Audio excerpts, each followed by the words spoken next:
Friday, April 28th, 2017.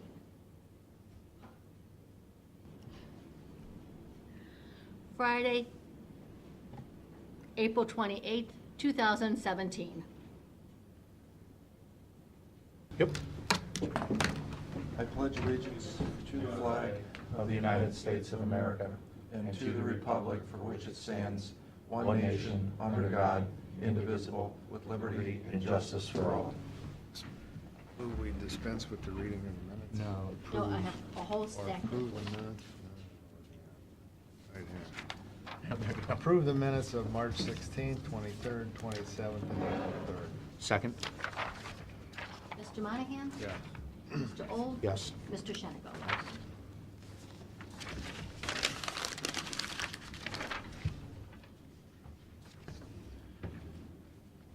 Okay, Pete? All right.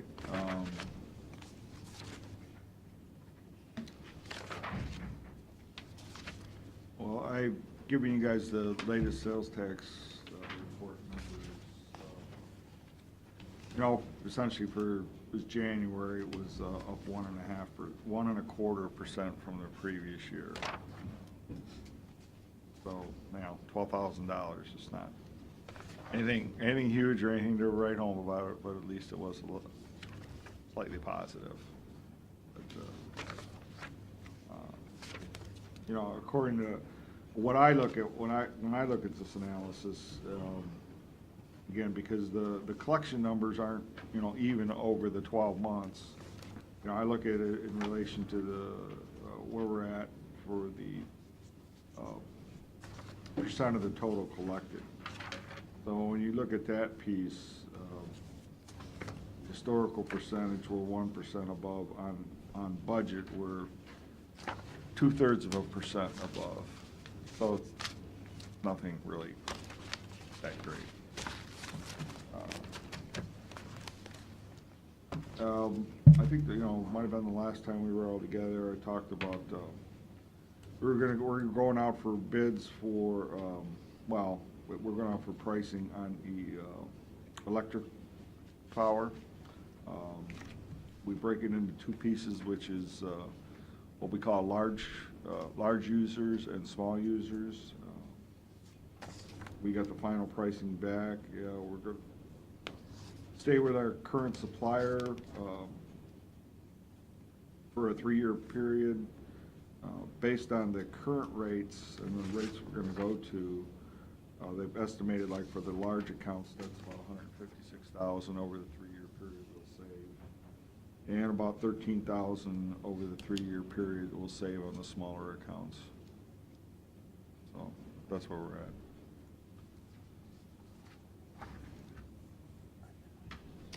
We got our usual request from Ohio Bike Week. Again, to use our properties, essentially, they want to put up these Ohio flags of honor on the courthouse lawns. That's nothing's different there. I don't see any problems with that. Using our parking lot out here as essentially overflow parking, they need it. Typically, it's after hours, after 5 p.m., and then their last big weekend, for all day. Again, I don't see any issues with that. And again, use of our parking garage like it has been in the past. Use of the top level for essentially fireworks. And then, they want, to have use of it after 5 p.m. on Thursday and Friday, and then the entire weekend. Permission to attach temporary banners on the parking garage exterior walls. So I don't know if you guys have any issues with this or not. I imagine we'll probably do the same thing we've done the last couple of years as far as access on Friday, which is always the big issue to the parking garage. And years ago, it used to come in from Market Street from the west, and that's where they put an awful lot of their food and street vendors, which caused a lot of problems. We changed it to going north on Columbus Ave, which has worked out better than the last couple of years, so unless you guys have any suggestions, I imagine we'll go with that again. I may bring up to the promoter, I had from one elected official ask about why couldn't we possibly close Washington Street for those 2 blocks for alternate parking instead of the parking garage, say in the public there. Do diagonal parking. I may bring that up, see what they say about it. Yeah. So, unless you guys have any other issues, I'm just gonna go ahead with that. Yeah, I think that's fine. What is happening? Jerry, you were gonna give us your decision on what was going on with the North Point building. I know that you said we were gonna wait until the 27th, and I guess now it's the 28th. Well, I think if we're gonna talk about legal stuff, we should talk about an executive session later. Yeah, I agree.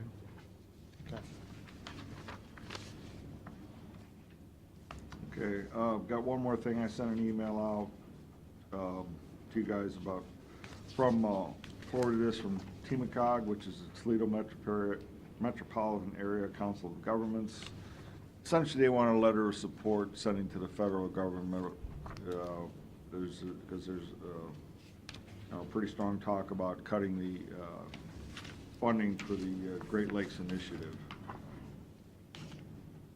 which, again, affects the water quality in Lake Erie, which I think, we want to support. So unless you have any issues, we'll prepare something, a letter of support for next week. Yeah, absolutely.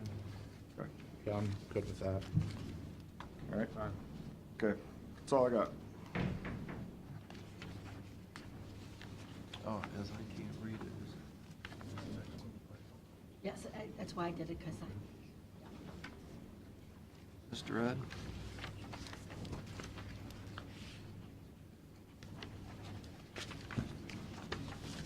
thank you. Got good news for us? Thank you.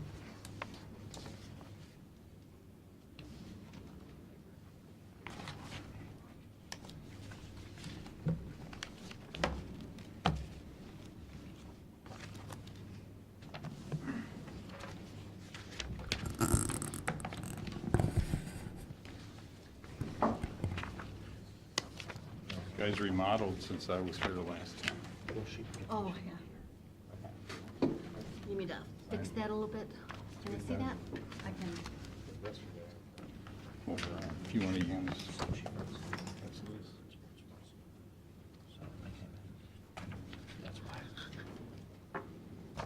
Ready? Go ahead, sir.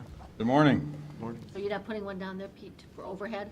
Yeah, I was going to, right? Okay, go ahead. I have it zoomed in for you, so I'm thinking we might be okay. Good enough? Thank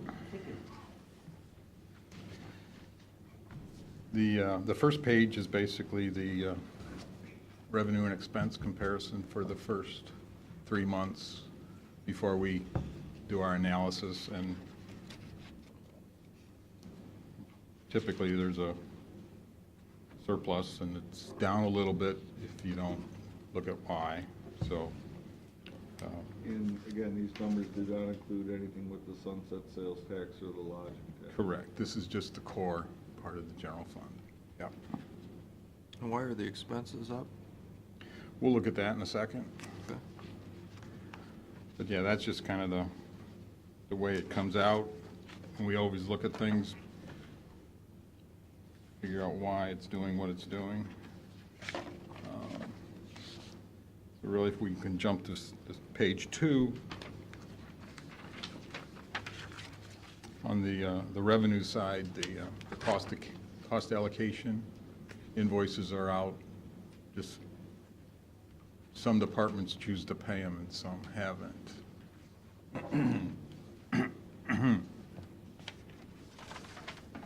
So there's about a 400,000 accounts receivable there.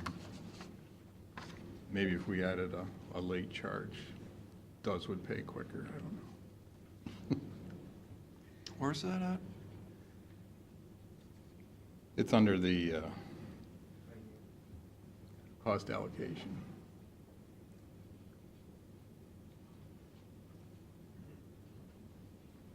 He says they'll pay it, I guess. We'll have to take his word on it. What is it for? It's basically overhead charges. It's It's the so indirect we cost do allocation. Maximus. Oh, okay, excellent. It's been part of the program for a lot of years. Hold on to that money as long as you can. That's what he's trying to do. See, while it's not necessarily a big number, transfer and conveyance fees, which have been doing very well the last several years, that's down. Yes, yeah. That's not a good sign. How close, what date does this go through? 3/31 on the conveyance? Yeah, it's the first quarter. Yeah, first quarter. So conveyance would be in there. Yeah. Yep. Don't want to throw that out there. On the expense side, there's a number of different things when we look at it. I mean, mostly just timing things. Something got paid this year a little quicker than it did a year ago. When we make all those adjustments, instead of showing a deficit, we're showing an improvement from a year ago. But it's first quarter, still very early. The third page is where, like Pete was mentioning earlier, we kind of break out the different pieces in the general fund. So you can see where, like at the bottom of the page, there's still about 560 for the sunset sales tax that could still be officially, I guess, expended. There's probably some things in the works, but they're not actually encumbered at this point.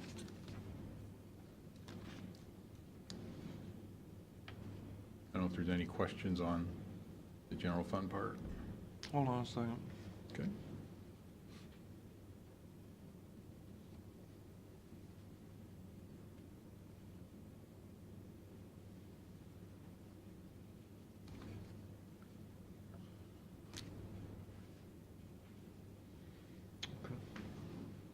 All right. Okay.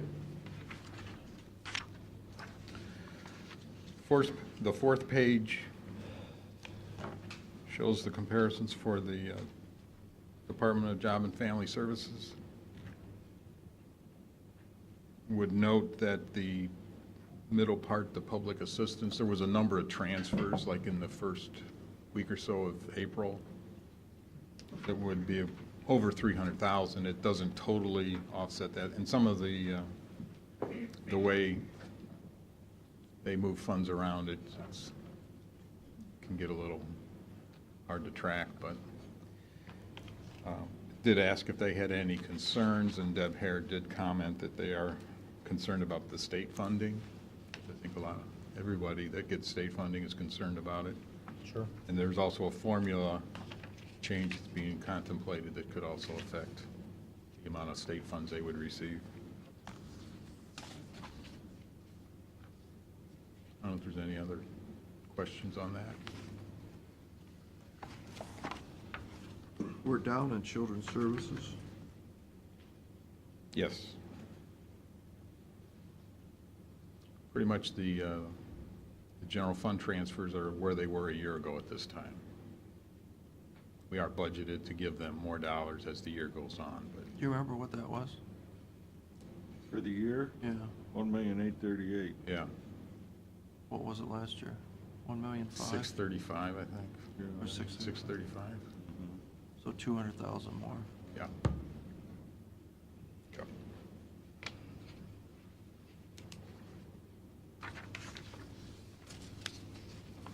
Okay. Okay. The Meadows, did not receive any comments from them. I know they do their own reporting with you folks.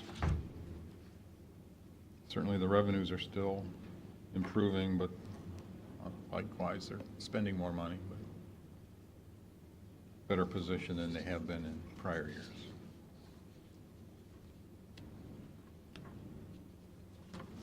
Okay?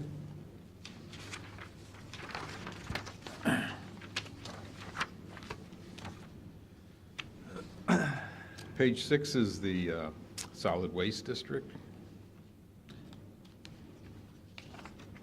One thing, right now, the tonnage is down, NASA is below where they're basically at zero right now. And so that pulls the revenues down. There are some increase in personnel costs.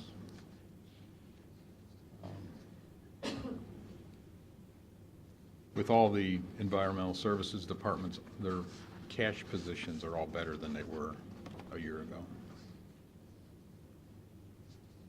I don't know if there's any questions on this page.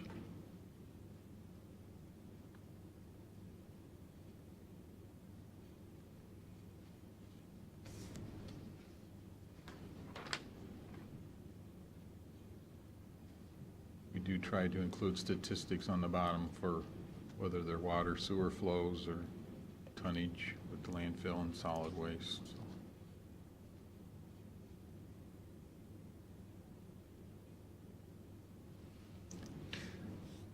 The NASA dirt starts up though, doesn't it? Do you know that, Pete? Pretty soon. I talked to Brian, he said it's going to start up pretty soon. Yeah, that's what I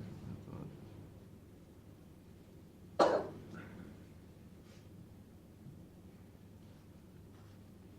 I mean, that's the difference right there. Oh, yeah. With their- Yep.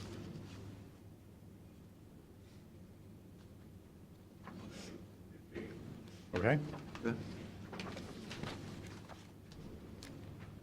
Page 7 is the sewer district. We did back out Bayview. It's not a big deal at this point because they're just kind of getting started up, but whether you want us to continue to do that or whether you want to see the whole sewer district and then just the Bayview piece, for now, it's not a huge swing. There was a 3% rate increase, which in a lot of cases, when you raise the rates, the flows go down, and that's what we're seeing. Where is Bayview separated out? I don't see that. That's it. It's basically reported separately, but Okay. those costs were removed from this page. All right, okay, I'm sorry. Okay? So,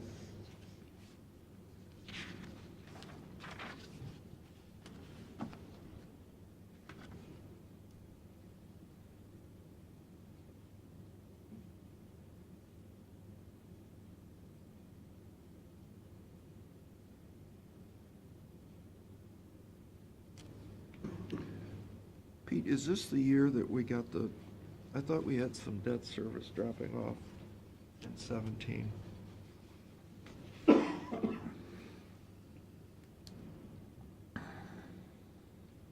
Wasn't there some big money dropping off that paid off in 17, or do I have that wrong?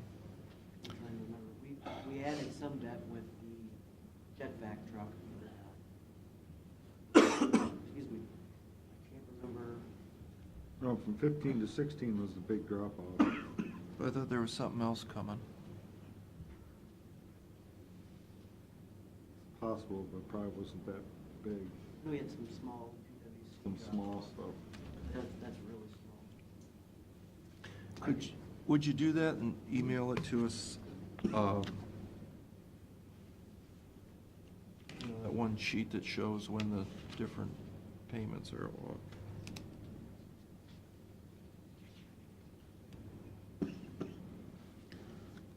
There was an added employee.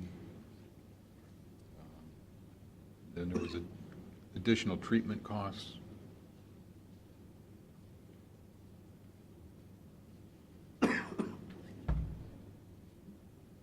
So sewer flows are down quite a bit, aren't they?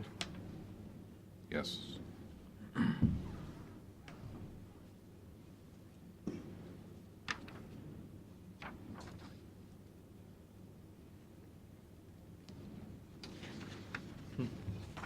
Okay.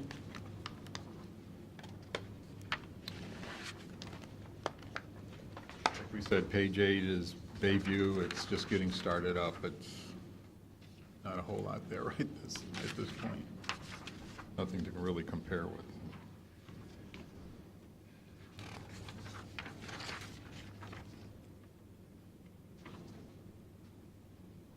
Okay to move on to page 9? Yeah, Water District A. Yeah. This is just again, there was a 3.5% rate increase.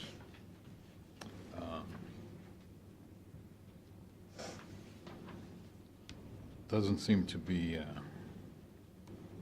causing the flows to drop a whole lot. I mean, it's pretty, there is an increase. There was I guess one less month paid on the water purchases. That's just a timing thing. There was some additional costs for, pipe and materials with the water line projects they're working on, so Yeah. a little bit of added cost there. All right, Okay? pretty good shape there.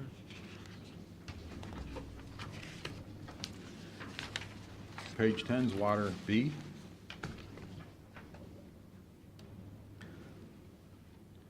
I was talking to Pete about the NASA water and how that's being charged. I don't know if you can repeat that a little bit. It's kind of confusing, but. We've got two NASA water accounts, one on Fox Road, one on Mason Road.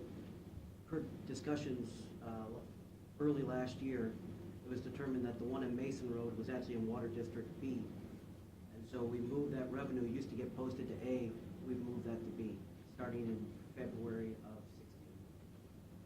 So you're saying the Mason Road one, It's the one Water B account that's actually hooked up to sewer. And so we post all the revenue into Water B now, all right, and then we post the sewer.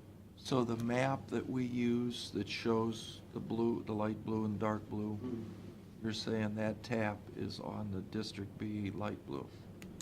When I asked Jack at the time, he said that should be in Water District B. We had coded it in our utility billing system in Water District A with the rest of the monthly big account. And then when we discussed it, I can't exactly remember what brought it up, but we were discussing it, he said that's actually in Water District B. So then we changed the way it was posted. So in other words, that was a new tap, a new supply for them once when we put it in the new system? I don't know, I know it's. I mean, that's how, it would, to me, it would be in B because of that. Okay, yeah, that So would we- make sense, but we've, Well, there's a map. yeah, yes. You need to look, or we will look, where that tap is, when that tap was installed. Right. We were basically looking at the numbers, and in other words, the charges for services is up, roughly, say, 70,000 for the quarter. But then when you look at the The flows is are down 9%. Yeah, So it's just, so you just did this flip, Is what, I'm sorry? the NASA tap? We started doing that in 16. Oh, okay. February or March of 16.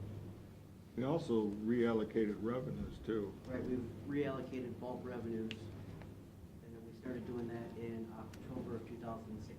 So bulk water flows, part of that gets put. Yeah, that's why you're seeing a big change there because Yeah. it wasn't there in the first quarter. Last year, it's in the first quarter this year though. So that explains why the revenue is up $62,000. Yeah, But the that's a flows are big down chunk of it, yeah. almost 10%. Yeah. Uh-huh. Could we see that math? Wow, what that all did? Means, like, send us a email that says I did this. Yeah. Okay. Yeah, the other thing I thought we were gonna look at in this, which I see we didn't do again, is, if you look under production wages, I think that whole expense, something skewed there, because you only have $42,000 for wages. Oh, budget, yes. That means you got like, what, a half a guy working in District B? We budgeted, we take the whole department as a whole, and then we put 98% of it in Water District A for the budget purposes and 2% in B. Well, how'd you come up with that? You got 200 miles worth of pipes to maintain in District B. How does only 2% So you're saying a half a guy does all of District B for a year? That was the ratio that was provided. We tell the folks that when they fill out their timesheets, they should be filling them out based on where they're working. Estimate, based on what's been done in the past, but we want their actual charges to be based on where they're actually working. So it could be that the budget may be underestimated, but the actual timesheet should determine. Can we do that? Look at the timesheets? Yeah, sure. Because I mean. We like, keep toured asking. all these pump stations Sure. that a man goes to every day. Yeah. If We you keep actually- reminding them that their You costs look- should be charged based where they're actually spending their If you time. look here for the quarter, though, salaries and benefits are up 57%. So it sounds like they are allocating, maybe doing a better allocation of what they had maybe in the past as far Well, as actual. I mean, I'll talk to Dave, but, I mean, there's just no way. How many people work in the water department? Eight, 9 guys, plus supervision, Correct. plus the overhead that goes to send the bills out. We allocate part of our wages for it. Yeah, but you're allocating 2%. We allocate 4% of the billing office. Okay. And the two account clerks that work with it, they allocate 3%. But see, something can't be right there because you got, what, 1,200 customers in B. You got 10,000 customers in A. Right? Yeah, Should be a it's- little higher, More like a 10%. or at least 10%. Somewhere in that Yeah. range. Well, let's look at the timesheets and let's ask Right. Dave to see where that all shakes out. Yeah, we try to remind them on a regular basis that their timesheet shouldn't just be, Where did this Made up. 2% figure come from? prior supervision. I think it's been there for Yeah. 3 years. Yeah. It just seems way artificially low. Direct labor would be a good way to allocate costs. I mean, you could also allocate based on the number of customer accounts. I mean, there's probably more than one way that would be acceptable. But Sense to you?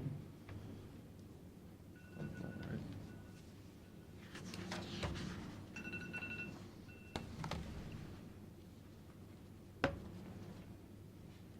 You okay? Did the meter reading system get out to bid? It's in the stack of We're stuff. approving the specs today. Okay. Okay. Okay. The last one's the landfill. Like we talked about on solid waste, with nothing in there for NASA at this point. Impacts revenues, there was the Nexus easement, which pushed up some revenues along with the Huron County tonnage. But overall, when your tonnage is down, then we pay the EPA less, and so that's reflected in the expense side. Why is Huron County up so much?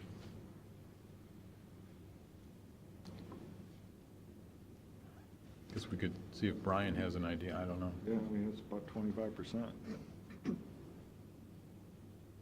See if the tonnage is up.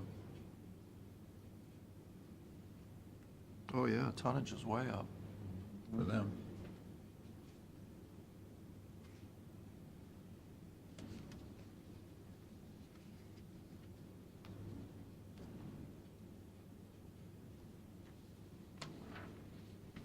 Construction and demolition's way up, too.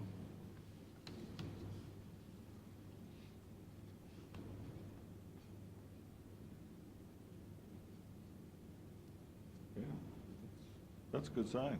Yeah, it is.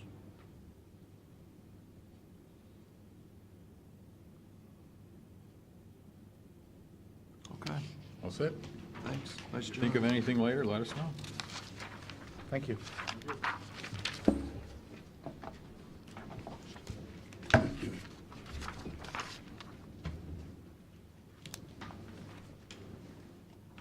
Sue? Can you just get set up, Sue? Yeah, I do need to set that up. Do you want to do some resolutions while she's getting her? Hard to put in there.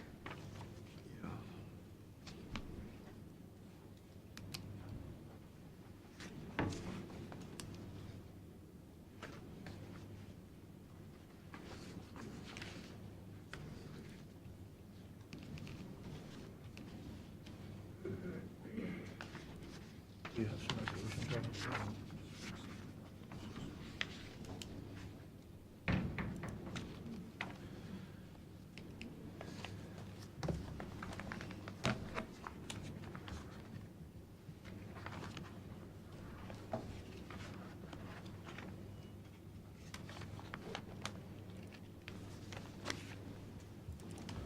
You can start reading those. She's getting set up.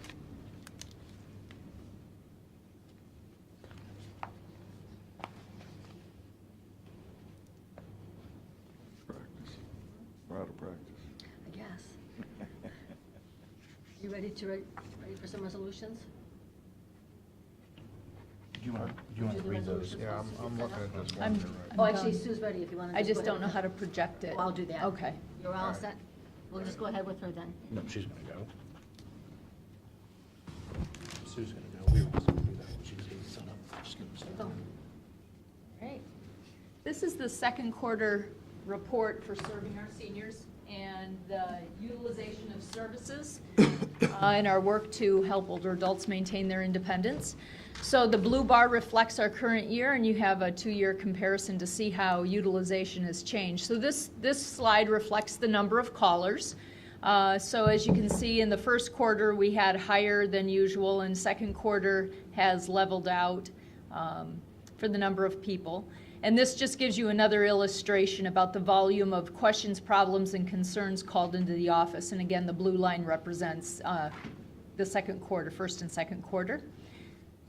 And this represents the number of individuals who call and the number of actions taken. So to show that when someone calls, it's not just you ask your question and then we answer it. More often than not, it involves research, and that's what this graph represents. It's the steps or the actions taken. So for instance, in March, with the 482 inquiries, we don't solve it all in the same month. There were 4,383 steps or actions taken to resolve the inquiries. And oftentimes we have inquiries that carry over from month to month because they're complex. When we looked at the number on a daily basis, we ranged from 39 inquiries per day to 37, which is down from the first quarter, but still consistent with the trends. And this represents the number of advocate clients. Anthony Poole helps in troubleshooting complex issues where they have made decisions or taken actions that jeopardize their own ability to maintain their independence. And these are other clients that he also works with. Not that he stays in touch with them monthly and weekly, but they have complex problems that can't be resolved by the phone, and that's the additional work that he does.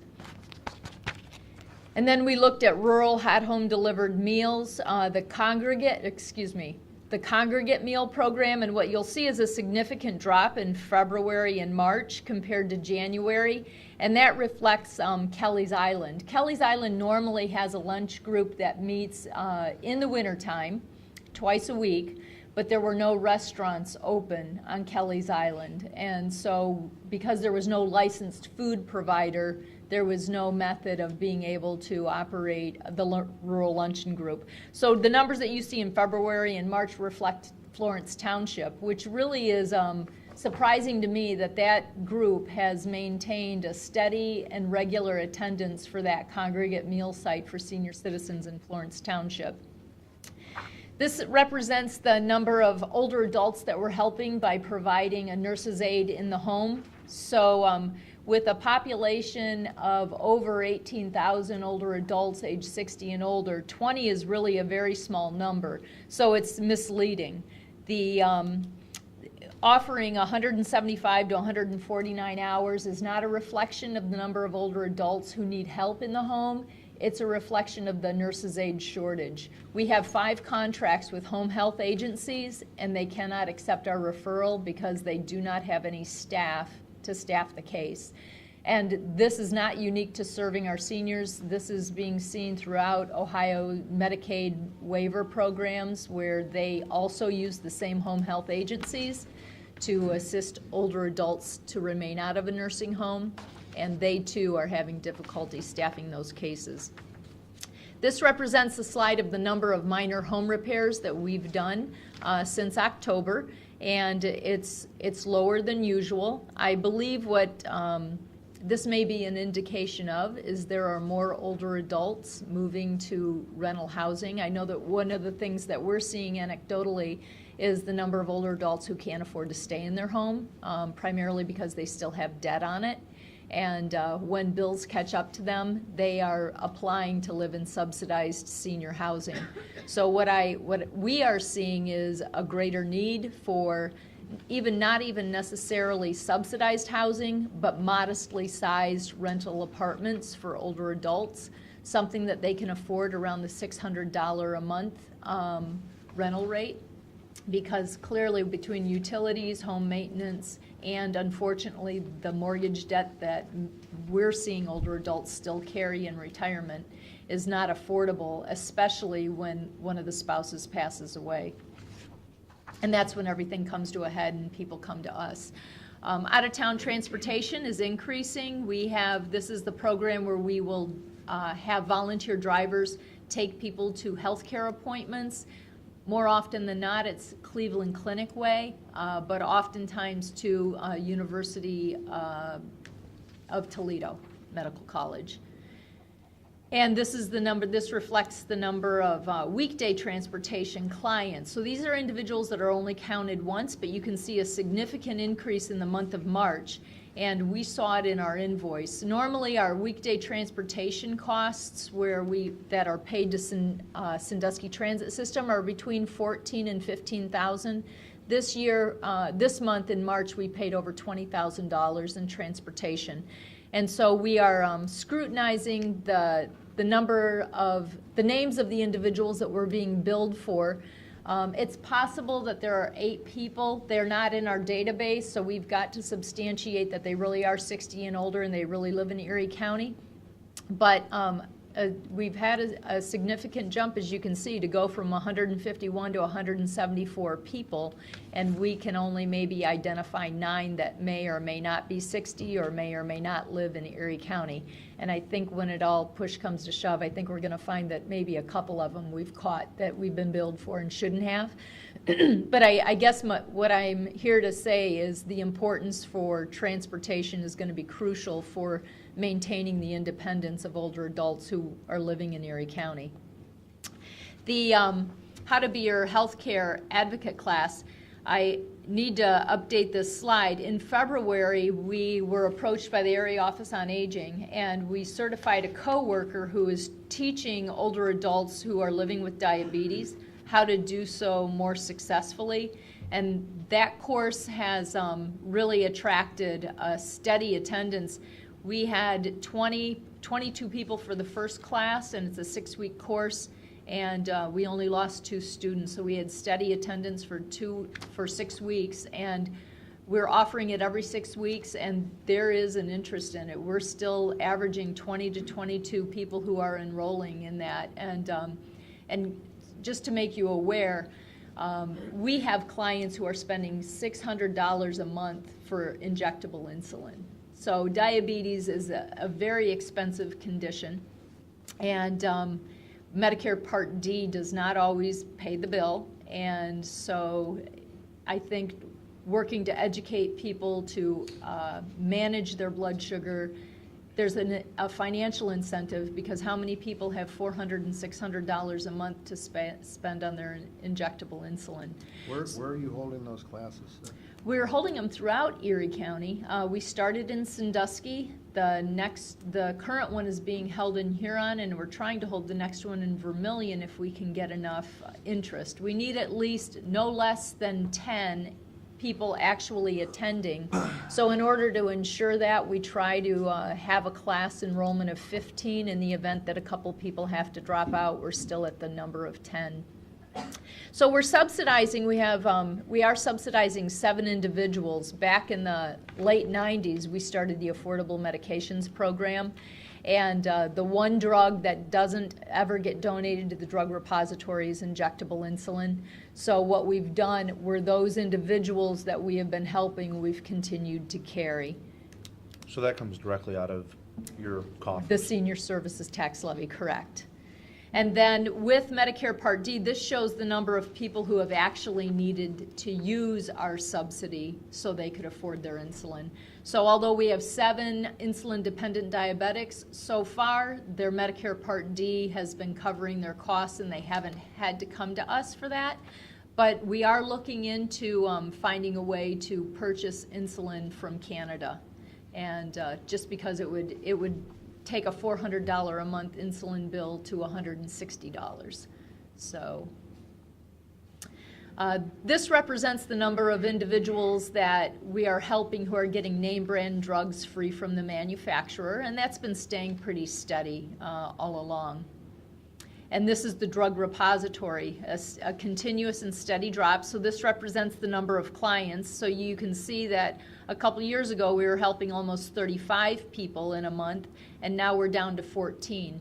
And that's a combination of the drug repository can only dispense the drugs that are donated, and if the drug you need is not in their inventory, they can't dispense it. And it could also be an indicator of more of our clients are finding the right Medicare Part D plan to cover the types of medications that they take. So we're not sure which is responsible for the lower use of older adults using the drug repository, but we think it's a combination thereof. You know, And- Sue, yeah. it might be, I talked to Jim, and he said they've got more stuff than they know what to do with. They need a bigger building, the drugs, but maybe they're not coming through you guys. And that could be, because we do get a report, and I know that drug repository serves other communities than older adults living in Erie County. And they get a lot of mental drugs to treat mental illness. And that's so, and see, we don't track the clients who have mental illness, so I know that they get a lot of those drugs, and it sure does make it easier to find treatment and stay on treatment because. Food or drug, the only one that has a drug repository? We're the only one, to my knowledge, with a community-based drug repository. The other drug repositories that exist in Ohio are affiliated with a free clinic. So that free clinic has a pharmacy, so if you are not a patient of the free clinic, you couldn't be a customer off the street and say, I want to use your pharmacy. You have to be a patient of that clinic. So, but thanks to Boot or a Drug, you can live anywhere, and if you've been screened and proven that you really can't afford your medicine, then Boot or a Drug will dispense the drug if they have it. Ramps installed, this has been a nice surprise. So you can see that the number of ramps that we've installed have been minimal, 4 so far, but we still have 110 ramps in circulation. So, so the individuals who have needed ramps have kept them, and we've only had 4 so far this year who have asked for a new ramp to be installed. And the Ray and Marion Cook Fund is a fund that is used to help with urgent needs. And in this year, in March, we had 2 individuals that we helped with the Ray and Marion Cook Fund, older adults with mental illness who were homeless. And so the Ray and Marion Cook Fund is a short-term fix. I mean, it's not somebody who can help with an urgent need for months at a time. It's for like a week. But this shows the number of urgent, mostly it's food, housing, or transportation when there is no transportation that could assist and they needed to get to that medical appointment or home from the hospital, something like that. And the Alzheimer's partnership that Serving Our Seniors has is still in process. In February, because we're looking to manage our budget and we're not seeing our revenue growing, we did let the Alzheimer's Association know that we would not be in the position to fund their work on a monthly basis. Right now they spend a whole day, the 3rd Thursday of the month, and the services have pretty much plateaued. Up until, and of course I notified them in February that it looks like we're not going to renew the agreement, and then in March we have a a huge jump in attendance of 45. This is the morning session. They work with older adults who recognize that they have Alzheimer's disease and memory impairment, and this shows the attendance and the participation in that program. And then this shows the participation in the private appointments. The private appointments are for family members who notice a difference in someone they love, or we've had individuals who've noticed changes in themselves and they say, I don't want to tell my doctor, but I think there's something going on and I'd like to talk to somebody who knows. And so this is a private appointment with a bachelor's degree in gerontology. She's been specifically trained by the Alzheimer's Association, and it's somebody to get factual information when you have concerns about memory loss and what it could mean and what steps to take. We have 3 programs that are repayment. We recognize that our revenue is not growing with the tax levy, so we are experimenting with ways to keep grant funding sustainable. And so what we have is we have in the piggy bank fund, we address important needs, and it's on a repayment basis only. So if you have an important need, we will fill it if you will agree to repay the fund, and we don't care if it's $5 a month. If you need a deposit for moving into a subsidized housing and it's going to put you on stable financial footing, we'll pay your deposit if you pledge to repay the $150 or $250 we put down. And so that's been fairly successful. We've had 4 people out of about, I would say 12 that have not repaid, which this piggy bank fund has probably been the least successful. But I can tell you the hearing aid repayment fund, hearing aids are available for $150 for those individuals who have an income of $22,000 or less per year. And through the hearing aid repayment fund, we'll pay the $150 application fee. We ask the individual to pay us back. This is grant funding that was one time.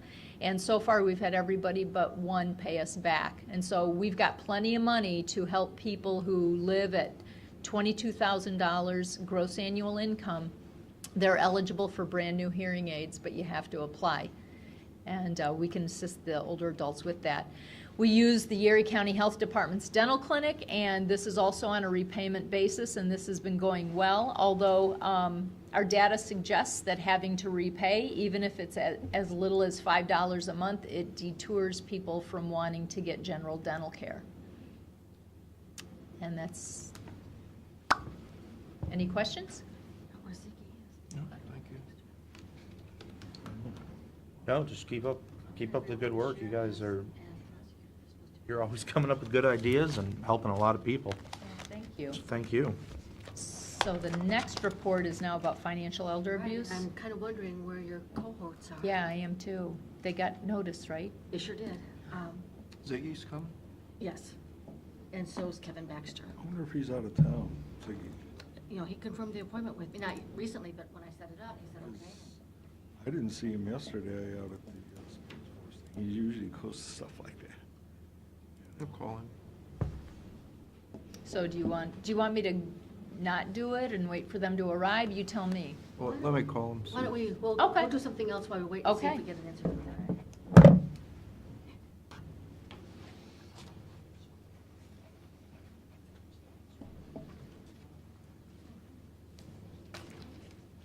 Want to do these while we're waiting? But yeah, as soon as Pat gets off the phone, we can do those.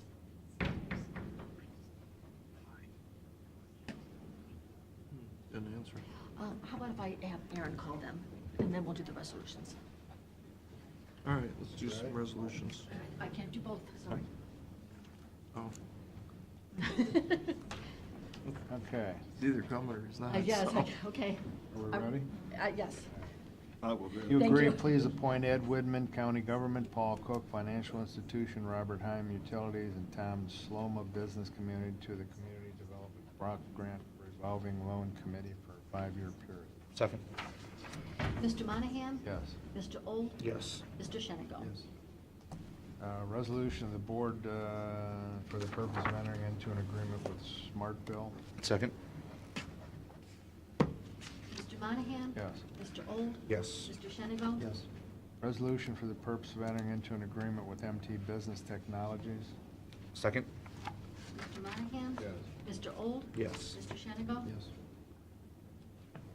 Authorizing the county auditor to make supplemental appropriations. Second? Mr. Monahan? Yes. Mr. Old? Yes. Mr. Shenigo? Resolution of the county commission for the purpose of determining that the hereinafter described land is not deeded for future improvement. Second? Mr. Monahan? Yes. Mr. Old? Yes. Mr. Shenigo? Yes.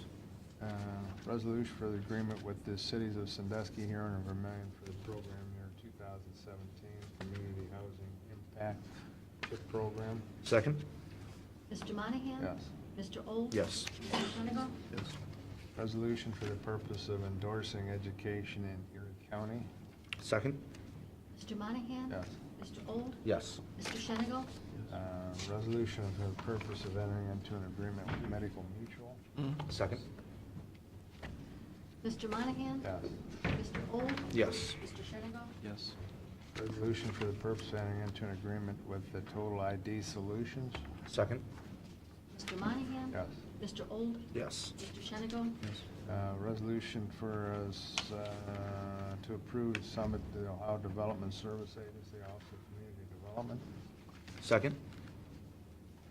Mr. Monahan? Yes. Mr. Old? Yes. Mr. Shenigo? Yes. Resolution for the purpose of entering into agreement with the Video Technologies. Second? Mr. Monahan? Yes. Mr. Old? Yes. Mr. Shenigo? Yes. Resolution for the purpose of entering into an agreement with Corso's Flower and Garden Center. Second? Mr. Monahan? Yes. Mr. Old? Yes. Mr. Shenigo? Yes. Resolution for the purpose of approving the official bond of the Erie County Coroner. Second? Mr. Monahan? Yes. Mr. Old? Yes. Mr. Shenigo? Yes. Resolution for the purpose of adopting changes in the maintenance assessment base for Cook, for Cobb Ditch, number 13, Perkins Township. Second? Mr. Monahan? Yes. Mr. Old? Yes. Mr. Shenigo? Yes. Resolution for the purpose of entering into an agreement with Republic Services. Second? Mr. Monahan? Yes. Mr. Old? Yes. Mr. Shenigo? Yes. Authorizing a drawing of warrants for payment of amounts due upon contract or order. Second? Mr. Monahan? Yes. Mr. Old? Yes. Mr. Shenigo? Yes. Authorizing the county auditor to make supplemental appropriation. Second? Mr. Monahan? Yes. Mr. Old? Yes. Mr. Shenigo? Yes. Authorizing the county auditor to make budget modifications. Second? Mr. Monahan? Yes. Mr. Old? Yes. Mr. Shenigo? Authorizing the county auditor to make interfund transfers. Second? County auditor, we're gonna be busy. Mr. Monahan? Mr. Old? Yes. Mr. Shenigo? Yes. Thank you. Purpose of authorizing payment to Walter Stevens Jr. for supplies provided to the sheriff's department. Second? Mr. Monahan? Yes. Mr. Old? Yes. Mr. Shenigo? Yes. Resolution for the purpose of declaring certain Erie County equipment surplus in order to be sold at internet auction. Second? Mr. Monahan? Yes. Mr. Old? Yes. Mr. Shenigo? Yes. Authorizing the Memorial Day appropriations under section 307-66. Yes. Yeah. Second? Mr. Monahan? Yes. Mr. Old? Yes. Mr. Shenigo? Yes.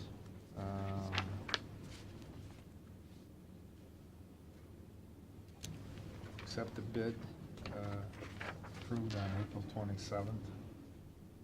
We opened those yesterday. Engineer's office. We opened those yesterday, so I just need you to accept the results today. Right. Okay. Second? Mr. Monahan? Yes. Mr. Old? Yes. Mr. Shenigo? Yes. We have one more we'll hold Yeah. for the excess meeting. Okay, we're all set. Okay, Sue.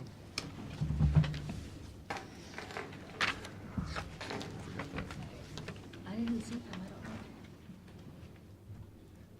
Thank you. Well, let me begin by thanking each of you for your support of our work to have a financial elder abuse investigator. The report that I'm sharing with you now is a summary of the type of work. Can that Oh, sure. You got Okay, it. thank you. Is a summary of the work that's been accomplished by Dave Pigman, who is the financial elder abuse investigator that we are funding through the county commissioners. He works at the prosecutor's office as an investigator, and serving our seniors is funding his position. I also want to thank you for extending our agreement so that we could tally this information. So and with Dave's help, Dave, I'd appreciate it if you'd chime in, because you know the cases better than I do. I'm going to run through, probably on the very last page where it talks about annual pilot page 2 of 3. It says the annual pilot project statistics for March 24th, 2016 to 2017. That's your most condensed source of information. But let me share with you the kind of work that Dave is doing, and unfortunately the kinds of crimes that are taking place and jeopardizing the financial stability. And when you're vulnerable financially, you're also at the greatest risk for losing your independence. So here's a case that's going to be going to trial May 9th. And this individual stole $161,000 from her grandfather. And it was the first case that came to Dave's attention, because we had an individual who was in a position to invest the time to really research this case and determine if a crime's been committed. After that case, because of Dave's work, he was able to prove that these two individuals exploited a neighbor, and because of his work, they are not able to move on to the next victim. And I think that people often say to me, so do you really think that we're going to stop financial elder abuse in Erie County? And the truth is, no, I don't.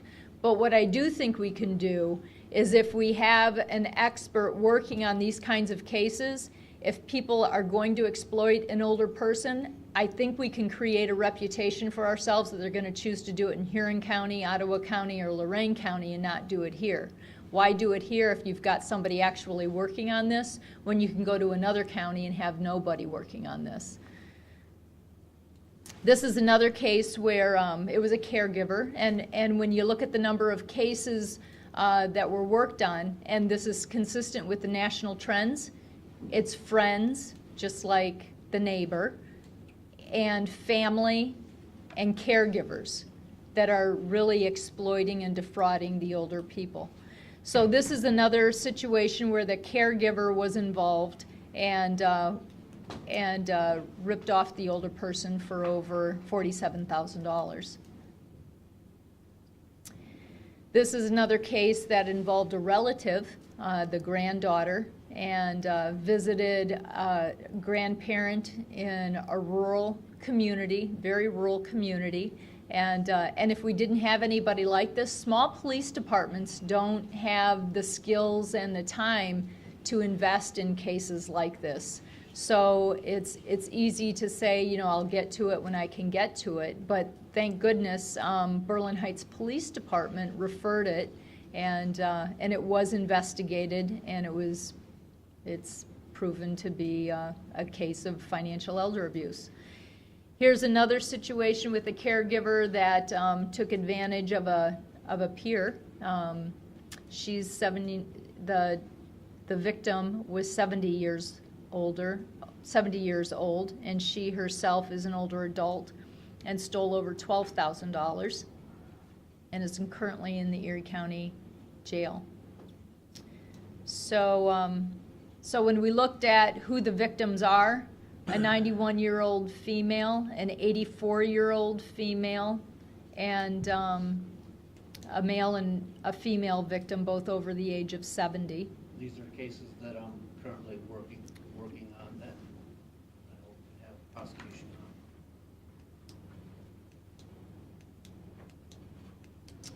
on.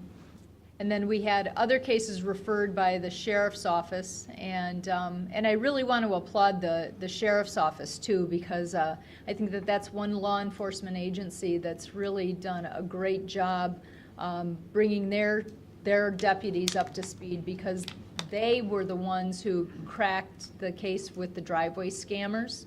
And Dave reviewed the cases, but their deputies handled the case. And I think one of the other benefits that took place because we started to pursue financial elder abuse. If you recall, we brought in an expert, Dave Kessler, and held a symposium for Northern Ohio. And it was there that many law enforcement gained a much better understanding that cases like the driveway scam are not civil matters, they are crimes. And again, I want to applaud the Sheriff's Department for recognizing that and putting their education to use. And they were prosecuted, and so they're not ripping off other older people anymore. So the points to be aware of is because we had a financial elder abuse investigator, over $238,000 worth of cases have been turned over to the grand jury. And this does not include the cases that are still under investigation. Our agency works to protect individuals who are age 60 and older, but in order for it to be a felony, the older adult has to be age 65. So the police reporting system, what we've also found, and this is what we were told would happen, is there is no code or no tracking for financial elder abuse.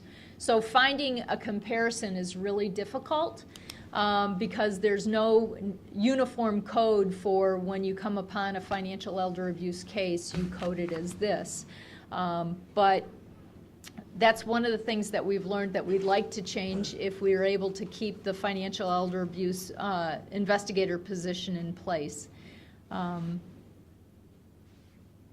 I think that that concludes my presentation. Serving our seniors, as the director of Serving Our Seniors, I am recommending that we keep this position. And in the agreement that we had, I was proposing that we experiment with this position. When we looked, with Gary's help, we looked at some indictments from 2015 and 2016. And what we saw is there were cases that were prosecuted. However, it was blatant property theft associated. So if they ripped off a television and they were elderly, it was theft from the elderly. But in the case like this where can I speak to that detail, or can I speak to the scenario on this? Okay. So in this case, she was the caregiver, and she was helping, so to speak, the individuals manage their personal finances, and by doing so, she managed to write herself checks from their checkbook. So, I mean, it's not blatant as stealing a television, or another case was a $1,000 knife set was stolen. So that was tracked as theft from the elderly. But cases like this are not something that law enforcement would be able to act on, because they're really working on crimes of burglary, assaults, shootings. They just don't have the time to put into something like this. And because because of Dave's work, this individual, the victims that this individual victimized, they would have lost their home too, and that's in that report. So because the mortgage wasn't getting paid, the house was in foreclosure, and these older adults were not aware of it because they trusted their friend who was managing their finances for them.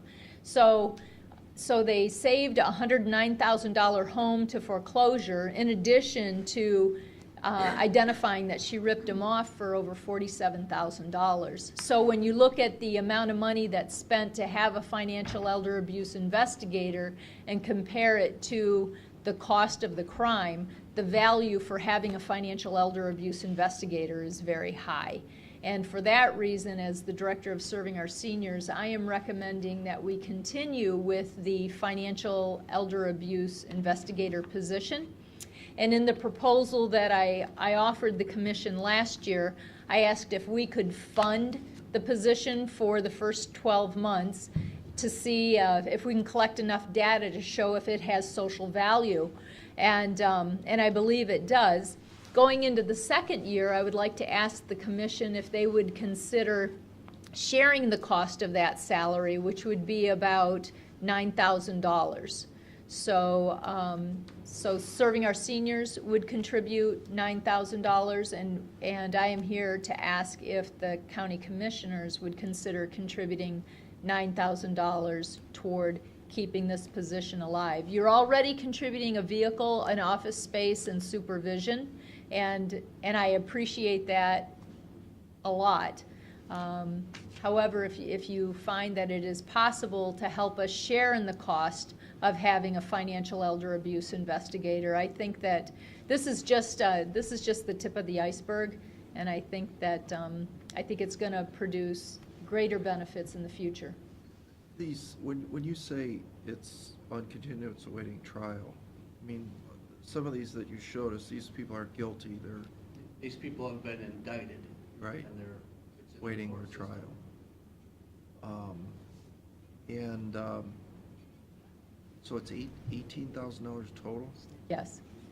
Sure about that? Yeah, because we're splitting, he works 20 hours a week, and I'm estimating with payroll expenses about 14%.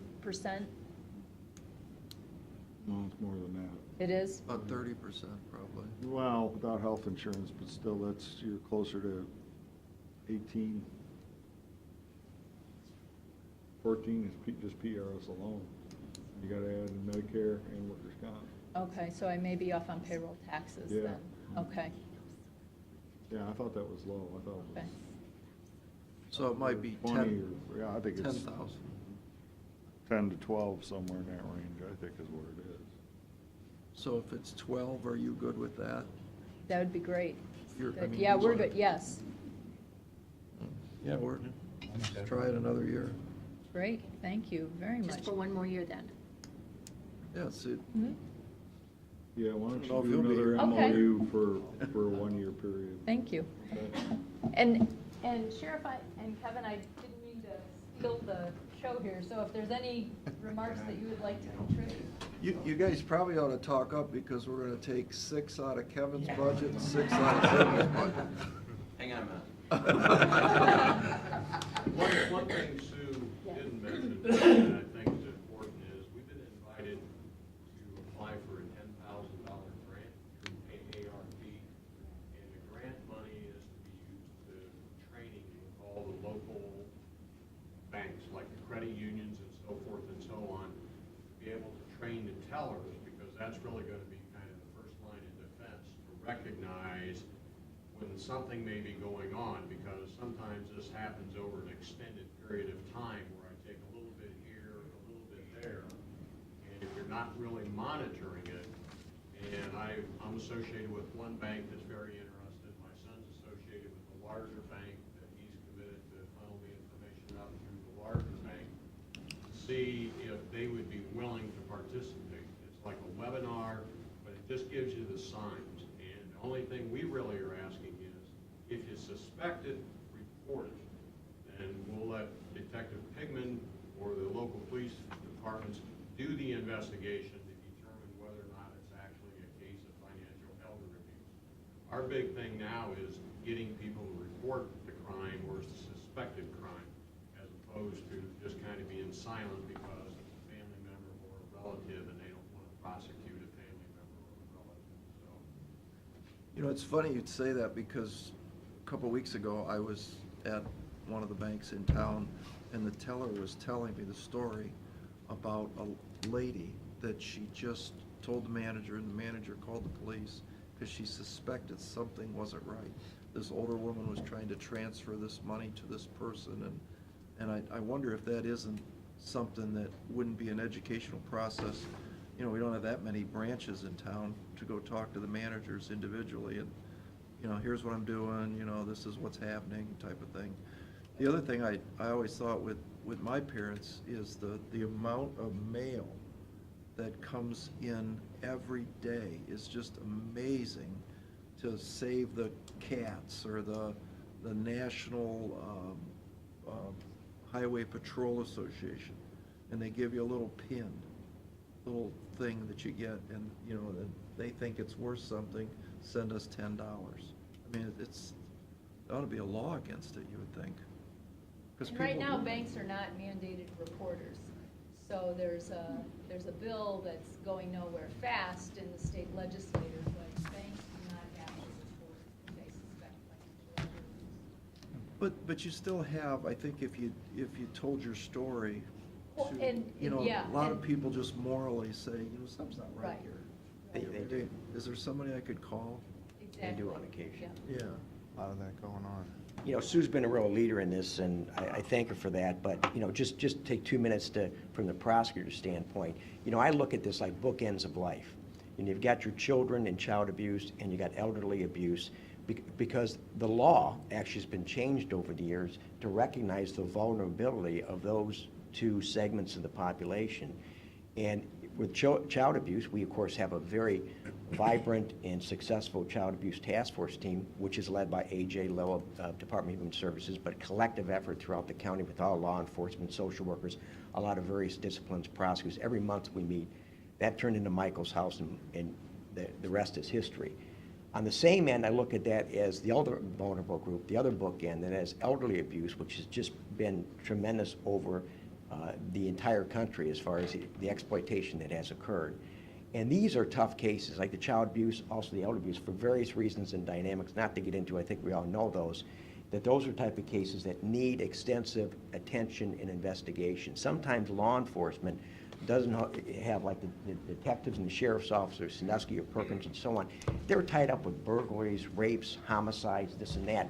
And sometimes they don't have the attention or the time to spend on what sometimes we call forensic interviews or investigations, like with elder abuse, looking through all these records and so on and so forth. So Dave really provides a much-needed facilitation of the investigation and working with, and he's been very, very well received. The sheriff and I sent out an email to the local law enforcement to say, hey, is this okay? And they all resoundingly really appreciate the work that he's done and work with him well. The other thing, too, is don't be misled by maybe some of the numbers involved here. Certainly, we don't have 100 indictments of elder abuse, and I think that's a good thing. But also the fact is that sometimes because these cases, I always tell people, listen to me, because I want to emphasize almost. It's almost not relevant as to what happened. It's what I can prove that happened, okay, in the criminal context. So just because someone is not charged with a criminal case of elder abuse doesn't mean it didn't happen. It means the dynamics there, maybe we don't have a competent person to testify, or a willing victim for the reasons that Sue, I'm sure, already went through and we all know already. But there's just those kind of dynamics. So it doesn't mean that it's not very, very effective, because every case isn't indicted.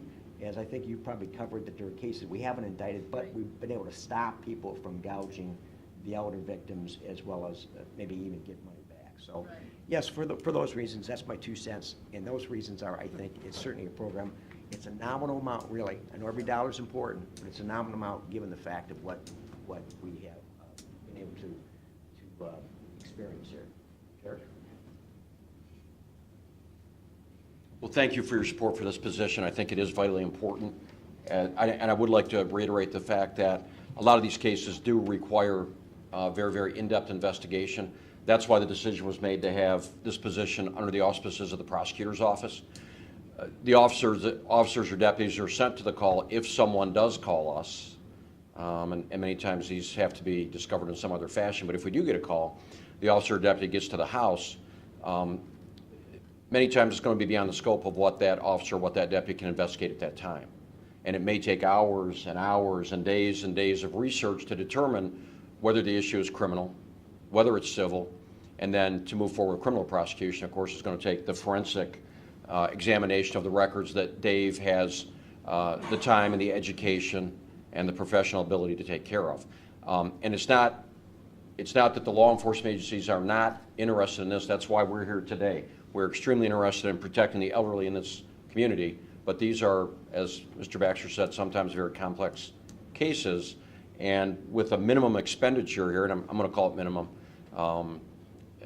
Dave can do a lot of work, and his work is being magnified based on the cost, obviously 100-fold as to what he can do with his time to prevent these things from happening and to get some justice for these elderly victims. So, Thank you. thank you. And Also, I don't know if you've met, the gentleman in the back is the president of Serving Our Seniors Board, and been a very strong proponent of this effort. Mr. Dick Pites is the president. So thank you for being here, Dick. And also some good news.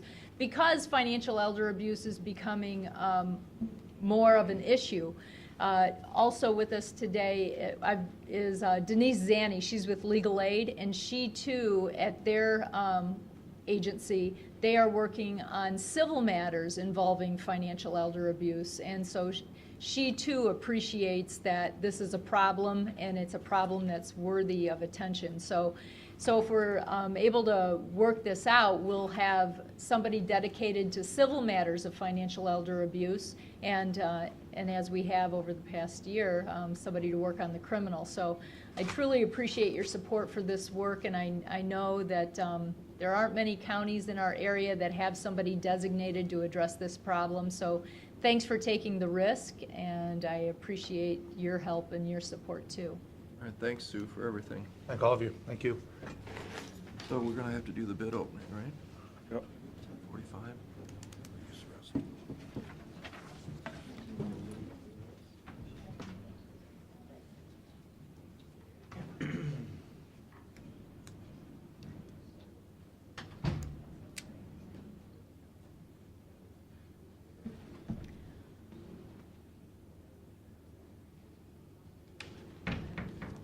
Can we go ahead? How you been, Betsy? Yeah, we should. No, Haven't seen you we'll for a go ahead while. with it. Oh, Yeah, there you go. one for me. You're doing Kevin's. Oh, okay, I'm sorry. Not your fault. Okay. Hi. I'll just, you gave one to Pete? Okay, okay, all right.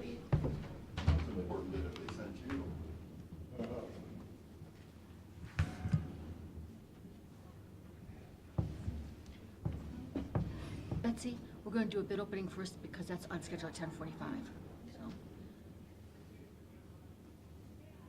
Do you have forms there for us, Gary?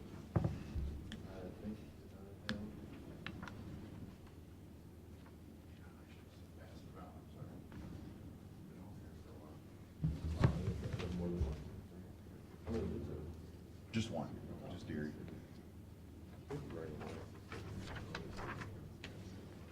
Thank you, sir. I was waiting for this.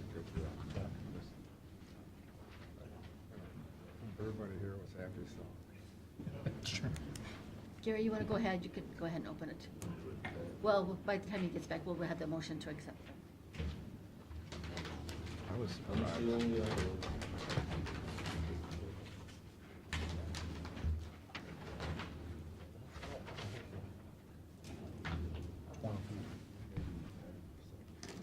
We have one bid from Erie Blacktop.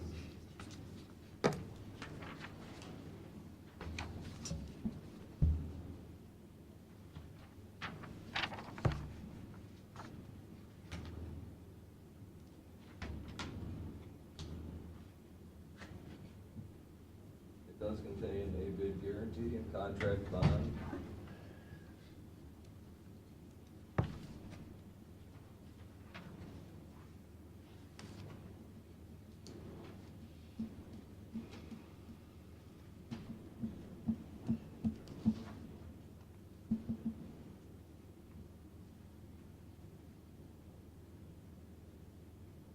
And the total amount of the bid for county and township is $686,882.70.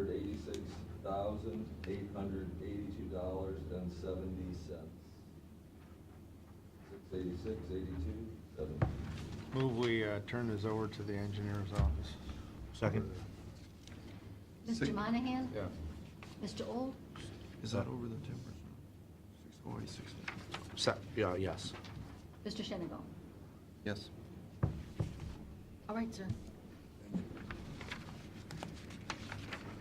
Looks like you got under the bid. Yeah.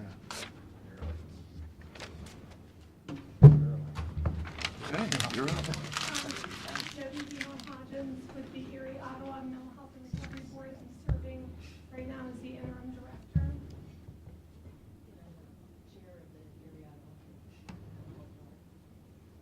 So I'm apologize to Carolyn. I didn't make enough copies for everybody, but I'll be emailing all of this to her later. I was asked to bring some specific information about funding, and this is based on our initial notification last week from the Department of Mental Health and Addiction Services on funding. So basically, under alcohol and other drug funding for fiscal year 18, we believe we'll be receiving $254,038 in federal alcohol and other drug treatment funds. We'll be getting an additional $85,591 in federal alcohol and other drug prevention funds, $54,536 in state continuum of care dollars, $38,642 in state gambling treatment and prevention dollars, and those are typically divided 60% for prevention, 40% for treatment, although we have not gotten the formula for next year yet. State prevention dollars, $8,859 for a total of $441,666 in alcohol and other drug treatment and prevention funds. And I'm going to, in a minute, kind of review for you what we're allowed to use those funds for. So that's in 18, you said? That's fiscal year 18. That's based on, it's almost exactly the same with the exception of about $250 more in our continuum of care going into 18. Now, I was on a conference call yesterday for about an hour and a half when we were reviewing the budget that's going to be going to the House for the omnibus budget, and we do believe that we may get more money out of that, but these are based on the notification we got last week. So is this the same, though? It didn't go down? Where did I hear this 20% reduction at in state funding to you guys? I don't know. There's no truth to that? There was a 20% reduction in the governor's initial budget. When the Department of Mental Health and Addiction Services reallocated funds, there were some one-time funds that you'll see below that they used to plug some of the gaps, so we ended up not getting a reduction in alcohol and other drug treatment funds. So that didn't go through? It didn't go through, but no budget's passed yet, so we Okay. should know more. Give us 10 more days. We should have a better idea of where we are with the state budget. And then the money, the new money that's coming in, the 26 million, do we get a piece of The that? $26 million, are you talking specifically about the 21st Century Cures dollars? Yeah. A portion of that will come, we hope, to Erie County. We did submit a budget in partnership with the Sheriff's Department, Bayshore, and Firelands, and the County Health Department. We submitted a budget request to them to do some specific things within the jail. We've not received notification. When I called them last Thursday and asked what the status was, they said notifications should be finished by around the 10th of May. So we should know soon. And that, the problem with that is that we were classified Tier 2. Right. And we should have been classified Tier 1. I don't know what their formula was exactly because they changed that, as you may know, in the middle of developing the plan. They left Ottawa County out completely. So the funds that we have will just be for Erie County. And our budget request was to start a medication-assisted treatment program while people are in the jail. So for people who are addicted to opiates and other opiate-based medications, whether it's heroin or pills, we came up with a matrix that will identify that process. Somebody is identified by the nurse at the County Health Department who is located at the jail.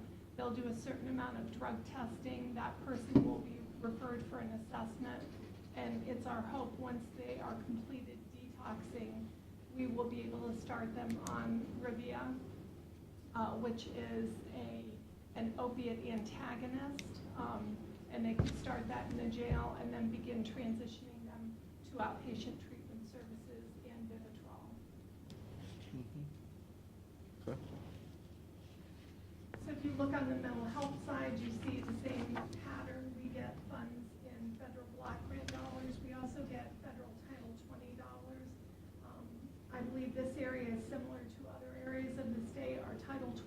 funds are less than half of what they were just 5 or 6 years ago.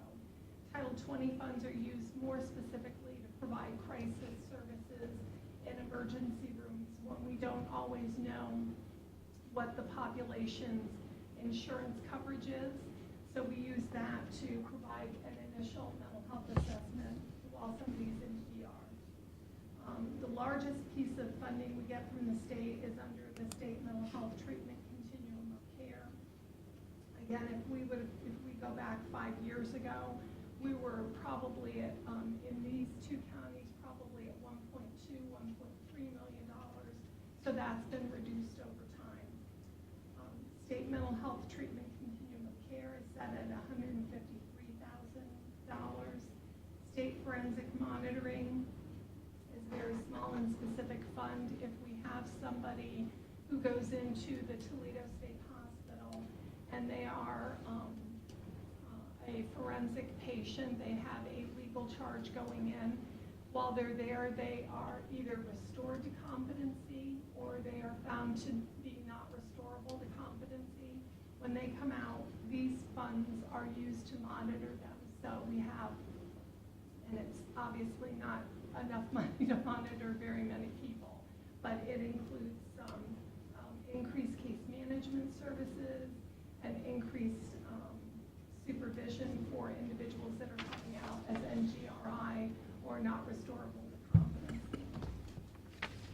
If you look over to the right, you'll see our projection for levy dollars for, this is really based on an annual basis, but I've plugged it into the fiscal year at $4.5 million. How's that break down between Erie and Ottawa, roughly? I'm honest, I apologize, I don't know the division of that. Lisa would be able to tell you You know? that. But I think it's about 35%, Ottawa County 36%, and the balance Erie. That's probably pretty close. Yeah, that would be pretty close to That's the what population. I think, I just didn't look it up, so. I think that's pretty close. Yeah. I just plugged in some other additional information. Down at the bottom, you'll see, I really have, like, I can't back out, and this will tell you why I can't back out, because I can't figure out how to fit things in a screen here. There are some one-time funds that we do not believe that we're going to be getting next year. One of those things is a respite allocation for children. This has been largely used for kids who are maybe living with a grandparent because their parents are unable to care for them, and so it gives the grandparent a respite weekend, or children can go to camp for a week and they'll have a respite. Erie County was awarded $20,000 for reentry services. We've been using that in partnership with the local reentry coalition, the Citizen Circle, and we've been informed, actually December of last year, that there is no plan to reissue those funds. We have to use the state and federal funds for the categories that they're awarded. We cannot use mental health funds for alcohol and other drug services and vice versa. Federal prevention funds must be used for prevention programming. And then levy dollars for the county in which the levy was. What does that mean? Pardon me? So if I live in Erie County, you can't use the Ottawa County Right. money? We have a, How do you keep track of that? Well, we have a billing system called, right now it's called Nexus. In July it'll be called DOSH, and every client that goes into a treatment agency is issued something called a UCI, a Unique Client Identifier. That unique client identifier is verified at the time of admission and verified again within every 6 months that a client is within the system of care. And it tracks them not just by their address, but then we go the next step to verify that that address is an address within Erie County or Ottawa County. But if when I move here and I go, am I permanent residence? I I'm thinking of drug people, they really don't have, maybe they're living with somebody out on a particular address. Does that classify them as living here? So what they would do. Where is they're that- sleeping, I guess I'd say. Sure. If they can bring a verification in from the address that they're living at, and that person can give them a statement, we do require that that individual provide something to them documentation-wise. It says, that here's, shows- here's where I'm living. Right. Okay. Because I was thinking gas bill or something, IRS goes by utility bill, but you can't really use that because they probably don't have it. Right, and most folks that are not in a situation would have a utility bill or a verification from their landlord. So you're right, it is sometimes a challenge with people that live a more transitory lifestyle, especially those people that are really in recovery that are not established residents. Right. But I mean, technically, whether I live in Erie, Ottawa, Lorraine, whatever, if I'm sleeping here, as long as I show that that's where I'm sleeping, I'm now a resident. Well, and one of the challenges that we have sometimes with recovery housing, for example, Genesis is a recovery housing, as you know, it's in Vermillion, and it's very close to. So when we brought Director Plauk there during the governor's tour to visit, they were kind enough to gather 3 young women who had been part of their program for a few months. 2 of those 3 young women were from Lorain County. One was from a longtime resident of Erie County. Those 2 young women have now established residency in Erie County because they're living in Genesis House. So the legal definition of residency under 340 of the Ohio Revised Code has really not caught up with recovery housing. And we're not the only area that's going to struggle with that. It's happening every day, everywhere all over the state. So we're trying to be flexible, and we've had a couple of conversations with NORA, the treatment agency that's providing treatment to about 3/4 of the women that are there, about they're going to be billing through the McSys system or through the GOSH system, and we'll have to put together some policies around at what point in time do they determine residency. Well, we're looking right now at a 3-county partnership for treatment, and actually it could even be a 4-county because we're looking at Lorain County. And what we've determined is that most where the crime's committed, or where the drugs are sold, or where the person's living, it really doesn't matter to us whether they're in Huron County or Ottawa County or Erie County, because in the end, they're still our problem. We still have to treat them through our jail, through our courts, through our inpatient systems. You know, in the end, we can't determine where that person's going to be, you know, when they do whatever they do.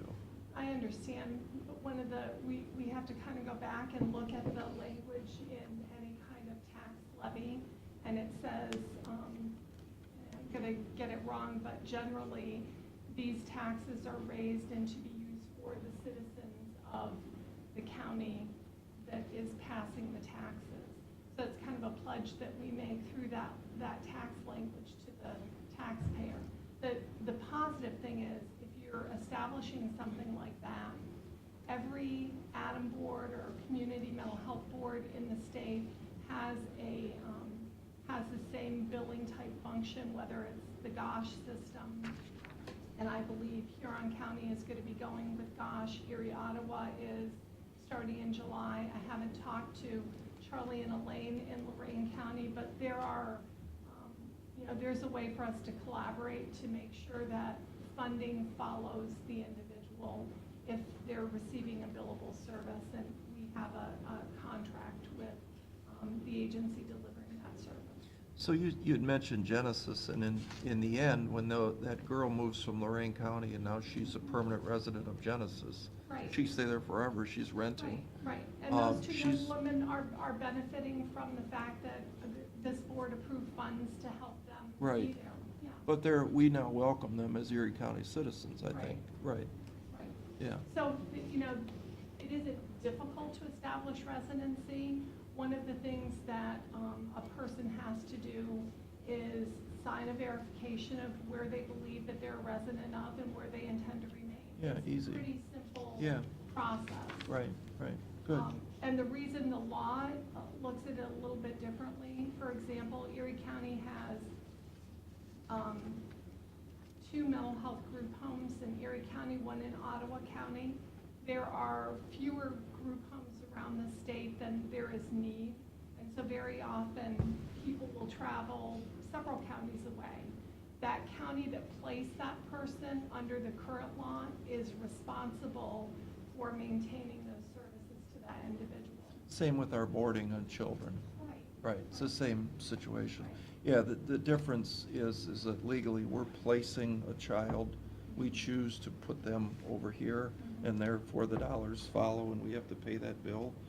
But in the case of somebody living somewhere, that's hard to determine, because, you know, I can go establish residency tomorrow in Lorraine County, and I'm now a Lorraine County citizen. All I have to do is move there. But that's America. So, okay. Can you talk briefly about the MHAS funding? Mental health and addiction services Yeah. funding? Sure. Under which category, anything specific? No, I was just kind of reading it over while you were talking. Okay. Oh, if you look at the second page, the funds that we're getting from the state, we have certain requirements that are called continuum of care requirements. And it's a pretty broad view of how those funds can be used. You can see the majority of our funds that we're getting from the state are really in the context of delivering mental health services. The priority population for persons with mental illness would be persons with severe and persistent mental illness. So if you look at any part of the population, there are a lot of people that have a mental health issue. They may receive counseling or psychotropic medication for a period of time. They don't move into the category of being severely and persistently mentally ill until there are some global functioning issues that they're having challenges with, and or they have some specific diagnoses and history of hospitalization or history of other issues. So when you look at this and you think about people that are adults with severe and persistent mental illness, we have to be able to report to the state that we are using our funds for that priority population. The second priority population would be persons with alcohol and other drug addiction issues. And within that catchment area, we have to prioritize other populations. Pregnant women is a priority population. One of the things that we are doing to prepare to deal with and help pregnant women who are opiate addicted in a better way than we have in the past is we're establishing a Suboxone Subutex program. That is set to kick off actually Monday of next week. Women who are pregnant cannot take Vivitrol or Rivia, which is the opiate antagonist I mentioned. They can, however, take either methadone or Subutex, which is a partial agonist. It has a little bit of opiate in it, but it's got something that blocks that high from them so that they aren't getting high from it. The goal with somebody who's pregnant and has been taking opiates is to wean them as much as we can during their pregnancy so that their baby after birth has less distress because of those opiates being in their system. Any other specific questions? No, I appreciate that. It does say that you can do, how much money is this MHAS anyway? It's, if you look on the first page, the first 2 columns are mental health and addiction services funding.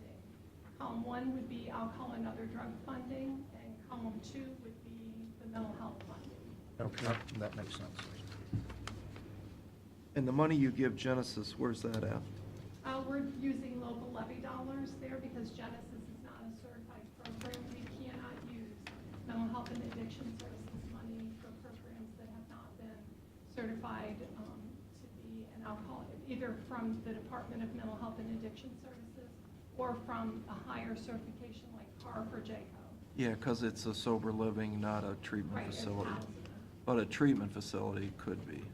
Inpatient. A treatment facility. If it was it's certified. A certified program. Right. And depending upon what they're gonna be receiving, yeah. Yeah. So if we go to the top of the second page, right now we're projecting $6.2 million between state and local funding in fiscal year 18. We have just been going through the process of receiving funding requests from providers. So we're at right now about 6.2, 6.3 in funding requests. We also have an additional 286,000 in what I'm going to call one-time funding requests that often can grow into ongoing funding requests, but right now they're one-time. And you'll see one of those. Under that, we also made a commitment, the board did, to fund the Erie County Health Department's detox center at a rate of $500,000.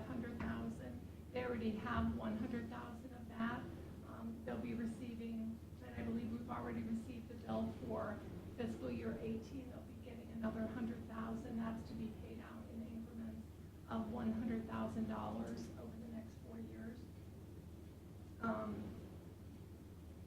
So our total is $7.6 million, and then board operational and contingency funds would be $700,000, putting us at $8.3 million. The process the board will be going through, we have 2 committees for the board, a planning committee and a finance committee. We had all of the providers submitting requests to us appear before those committees in the month of April. Next week, we'll have our planning committee meeting where we're going to drill down and get some additional questions answered. I'm hoping that before the board makes final decisions at its May, even early meeting this May, at our May 16th meeting, that we'll have a better idea of what our funds are for fiscal year 18 if the House constructed budget actually passes and moves forward. These numbers will change a little bit. Did you guys ever get your audit done? We're really Jen? close. Did you ever figure out how much money you have in the piggy bank? Is it $3 million? Right. We have probably about $2.4 million more than, we have about $2 million more than they thought that we had. I And think they used to say prior- $500,000 was the number, Right. remember, all the time. Right. So we're in better shape than that.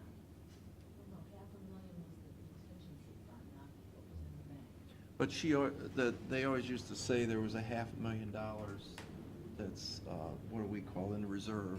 Not, yeah, not counting your contingency, the 700 that you have to keep. So you got about $2.5 million roughly. It'll be closer to $2 million when we go through several of the things that we're, legal expenses and other kinds of things. So we're just trying to right the ship at this point. We have 4 applications that we submitted to the department for our 3 remaining positions. 2 of them are for Erie County folks, 1 for an Ottawa County resident, and we hope to hear back from them by the end of May so that they can get on board in June or July. We're also going through, as you know, I'm just the interim director. I retired as an Adam board director with several years, 27 years experience. And we are doing second interviews next week, and we hope to identify a new director fairly soon. I'm going back to being a grandma. Any other questions? No? About services? Thank you. Thanks for programming? coming in. Appreciate it. No, thank you. Thank you. Okay. Thanks, Betsy. Guess we need to recess into the Erie County Access Management Board. All right, thank you. Thank you. Second? Okay, you can have it out. She's gonna email me one. I'm sorry, Mr. Monahan. Mr. Old. Yes. Mr. Shenigo. Yes. Okay. Okay, I need to get my sign-up sheet going here.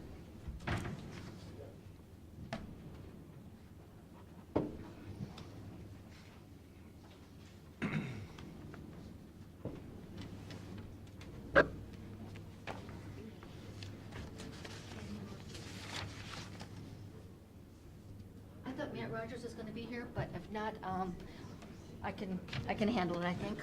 Okay. Carolyn, what's the evidence on the request for the variance? We got a request from a gentleman named Todd Fisher. He's building a new residence on Mason Road, and just needs a driveway that's a little bit closer than the access management allows it to his neighbors, but engineer's office has no objection. Okay. We can have a motion to grant the variance? So moved. Actually, there's a resolution there for that, yes. No. Okay. Second. Okay. Mr. Old, Yes. Mr. Monahan, Mr. Shenigo. Yes. Okay, I guess, We we'll go out of will access. reconvene. Make motion, we go out of access management board? Okay? Second? Mr. Monahan, Mr. Old, Yes. Mr. Shenigo. Yes. Make a motion, we go back into regular session? Second? Mr. Monahan, Yes. Mr. Old, Yes. Mr. Shenigo. Yes. Okay, thank you.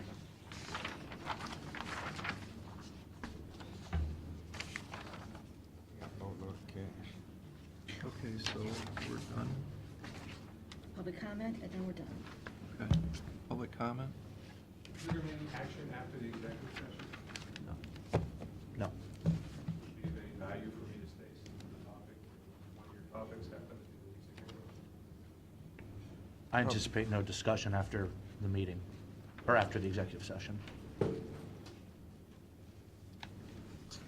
And I need, Motion to go into executive session.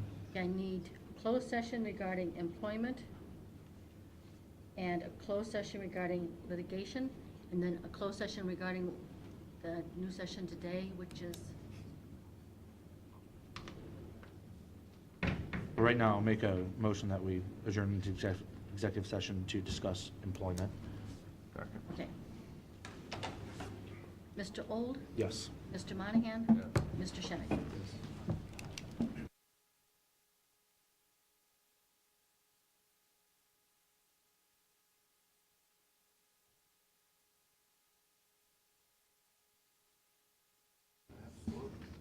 Use that gavel, man. Tell me about the homeschool.